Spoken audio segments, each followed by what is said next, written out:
Assalamualaikum warahmatullahi wabarakatuh. Sahabat yang dirahmati Allah, pernahkah kita merenung sejenak? Di balik setiap gerakan salat yang kita dirikan, ada sebuah kunci pembuka yang seringkali kita anggap sebagai rutinitas biasa. Kunci itu adalah wudu. Rasulullah SAW bersabda, "Tidak diterima salat salah seorang di antara kalian jika ia berhadas sampai ia berwudu." Namun pertanyaannya, sudahkah wudu kita benar-benar sesuai dengan apa yang diajarkan oleh baginda Nabi? Ataukah kita hanya sekadar membasahi anggota tubuh karena kebiasaan semata? Hari ini, kita akan memulai satu perjalanan ilmu yang sangat penting. Kita akan membedah secara mendalam bab taharah dari kitab monumental Bulughul Maram karya Al-Hafiz Ibnu Hajar Al-Asqalani. Kita bukan hanya akan belajar tentang urutannya, tapi kita akan menggali landasan haditsnya agar ibadah kita tidak hanya sah secara hukum, tapi juga memiliki kedalaman spiritual. Mari kita mulai. Siapkan hati dan catatan Anda. Di dalam kitab Bulughul Maram, pembahasan pertama selalu diawali dengan niat. Hadits pertama yang perlu kita garis bawahi adalah hadits dari Umar bin Khattab radhiyallahu anhu. Innamal a'malu binniyat. Sesungguhnya setiap amal itu bergantung pada niatnya. Dalam urusan wudu, niat bukanlah sesuatu yang harus diteriakkan atau dilafalkan dengan lisan hingga mengganggu orang lain. Niat adalah keteguhan hati Anda, kesadaran penuh bahwa saat Anda berdiri di depan kran atau sumber air, Anda sedang bersiap menghadap Rabbul Alamin. Tanpa niat yang benar, wudu hanya akan menjadi aktivitas mandi biasa yang menyegarkan, tapi tidak menggugurkan dosa. Setelah niat menetap di hati, mulailah dengan membaca Bismillah. Mengapa? Karena dalam beberapa jalur hadits yang dicantumkan dalam Bulughul Maram, Nabi menyebutkan bahwa tidak ada wudu bagi mereka yang tidak menyebut nama Allah di permulaannya. Ini adalah bentuk adab, meminta izin kepada Sang Pencipta air sebelum kita menggunakan karunia-Nya untuk bersuci. Sekarang, mari kita masuk ke dalam teknis gerakan yang seringkali kita lakukan dengan terburu-buru. Pertama, mencuci telapak tangan. Basuhlah kedua telapak tangan Anda sebanyak 3 kali. Sela-selalah jari jemari Anda. Ini adalah langkah awal untuk memastikan alat yang kita gunakan untuk membasuh anggota tubuh lainnya sudah dalam keadaan suci. Kedua, berkumur dan istinsyak. Disinilah banyak terjadi perbedaan cara. Namun, dalam hadits Abdullah bin Zaid yang diriwayatkan dalam Bulughul Maram, dijelaskan bahwa Rasulullah mengambil air dengan satu telapak tangan, lalu beliau menggunakan sebagian untuk berkumur, dan sebagian lagi dihirup ke dalam hidung atau disebut istinsyak. Kemudian, air tersebut dikeluarkan kembali dengan bantuan tangan kiri, yang disebut istinsar. Lakukanlah ini dengan sungguh-sungguh, karena menghirup air ke hidung adalah cara Nabi membersihkan rongga yang jarang tersentuh air. Ketiga, membasuh wajah.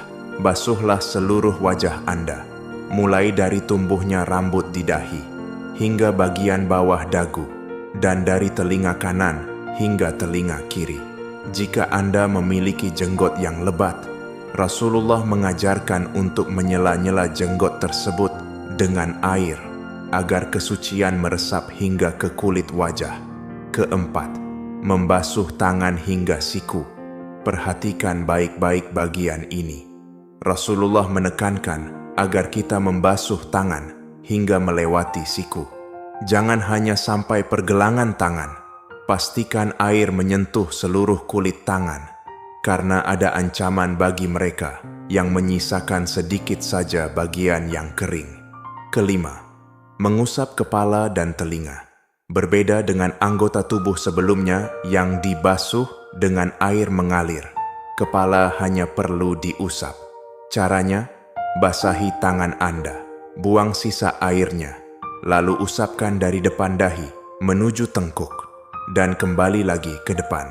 Kemudian, tanpa mengambil air baru, masukkan jari telunjuk ke lubang telinga, dan ibu jari mengusap bagian luar telinga. Cukup sekali saja. Keenam, membasuh kaki hingga mata kaki. Inilah bagian terakhir yang krusial. Rasulullah pernah melihat seorang sahabat yang tumitnya tidak terkena air wudhu. Lalu beliau bersabda dengan nada peringatan, "Wailun lil aqabi minan nar." Celakalah tumit-tumit yang tidak terkena air wudhu karena akan disentuh api neraka. Maka, sela-selalah jari kaki Anda dengan kelingking. Pastikan mata kaki dan tumit terbasuh dengan sempurna. Sahabat, setelah anggota lahiriah kita bersih, Islam tidak membiarkan kita begitu saja. Ada hikmah spiritual di balik setiap tetesan air wudhu. Imam Ibnu Hajar mencantumkan sebuah hadits indah bahwa ketika seorang mukmin berwudu, lalu ia membasuh wajahnya, maka keluarlah dari wajahnya itu setiap dosa yang pernah dilihat oleh matanya bersama tetesan air itu. Begitu pula dengan tangan dan kakinya. Wudu bukan sekadar membersihkan debu, tapi pembersihan jiwa dari noda-noda kemaksiatan. Setelah selesai, jangan langsung pergi. Berdirilah menghadap kiblat dan bacalah syahadat yang agung. Asyhadu an la ilaha illallah wahdahu la syarikalah wa asyhadu anna Muhammadan abduhu wa rasuluh. Nabi menjanjikan, siapa yang berwudu dengan sempurna lalu membaca doa ini, maka akan dibukakan baginya 8 pintu surga, dan ia boleh masuk dari pintu mana saja yang ia kehendaki. Subhanallah, betapa murahnya rahmat Allah bagi hamba yang mau bersuci. Demikianlah bedah tuntas bab taharah dari kitab Bulughul Maram secara ringkas namun padat. Mulai hari ini, mari kita perbaiki kualitas wudhu kita. Jangan lagi terburu-buru, rasakan setiap tetesan airnya sebagai penggugur dosa. Ingatlah, salat yang hebat dimulai dari wudhu yang taat. Jika Anda merasa video ini bermanfaat bagi perjalanan hijrah dan ilmu Anda, jangan ragu untuk menekan tombol like dan bagikan kepada keluarga serta sahabat tercinta. Karena satu orang yang memperbaiki wudunya karena video ini, maka pahalanya akan mengalir juga untuk Anda. Tuliskan di kolom komentar, bab apa lagi dari kitab Bulughul Maram yang ingin kita bedah selanjutnya. Terima kasih telah menyimak hingga akhir. Semoga Allah senantiasa menjaga kesucian lahir dan batin kita. Wassalamualaikum warahmatullahi wabarakatuh.